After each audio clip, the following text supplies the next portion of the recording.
महाशिवरात्रि। लोग कहते हैं यह शिवजी की शादी की सालगिरह है, लेकिन सच कहूं यह आधी अधूरी बात है। ये रात सिर्फ जश्न की नहीं बल्कि उस खौफनाक अंधेरे की गवाह है जब पूरी दुनिया खत्म होने की कगार पर थी। एक ही रात में 3 ऐसी घटनाएं घटी जिन्होंने ब्रह्मांड का नक्शा बदल दिया। जरा सोचिए, एक तरफ शादी की शहनाइयां थीं, तो दूसरी तरफ मौत का जहर, और तीसरी तरफ एक ऐसी आग थी जो ब्रह्मा और विष्णु का घमंड चकनाचूर कर रही थी। अगर आप यह वीडियो 16 फरवरी से पहले देख रहे हैं तो सावधान हो जाइए, क्योंकि आज हम शिवलिंग के प्रकट होने की वो कहानी सुनेंगे जिसे सुनकर आपके रोंगटे खड़े हो जाएंगे। कहानी पर आते हैं। एक बार ब्रह्मा जी और विष्णु जी में युद्ध छिड़ गया। दोनों लड़ रहे थे कि मैं महान हूँ। नहीं, मैं तुमसे ज्यादा महान हूँ।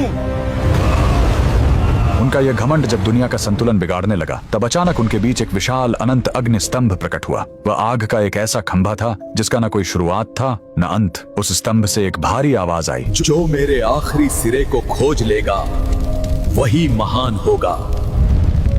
ब्रह्मा जी हंस बनकर ऊपर उड़े और विष्णु जी वराह बनकर नीचे गए। हजारों साल बीत गए, विष्णु जी को अंत नहीं मिला। उन्होंने अपनी हार मान ली, लेकिन ब्रह्मा जी ने वापस आकर झूठ बोला कि उन्हें अंत मिल गया है। उसी पल उस आग से काल भैरव प्रकट हुए और सजा के तौर पर उन्होंने ब्रह्मा जी का वो सिर काट दिया जिससे उन्होंने झूठ बोला था। उनका अहंकार टूट गया। चूंकि शिव जी आग के रूप में आए थे, वो बहुत गर्म थे। तब देवताओं ने उन्हें शांत करने के लिए उन पर जल और दूध चढ़ाया। यही वो पहला दिन था जब शिवलिंग पर रुद्राभिषेक की शुरुआत हुई। लेकिन कहानी यहीं खत्म नहीं होती। एक बार जब देवता श्रीहीन यानी कमजोर हो गए थे, तो अपनी शक्ति वापस पाने के लिए समुद्र मंथन हुआ। सबको उम्मीद थी अमृत की, लेकिन निकला क्या? हलाहल विष। पूरी दुनिया जलने लगी। तब फिर वही भोलेनाथ आगे आए। संसार को बचाने के लिए उन्होंने उस उबलते हुए जहर को पी लिया और अपने कंठ में रोक लिया। जहर की गर्मी से शिवजी का शरीर तपने लगा। उस जलन को शांत करने के लिए सभी देवताओं ने उन पर पूरी रात गंगा जल, दूध और बेलपत्र चढ़ाया। उन्हें नींद न आ जाए इसलिए पूरी रात देवताओं ने गीत गाए और जागरण किया।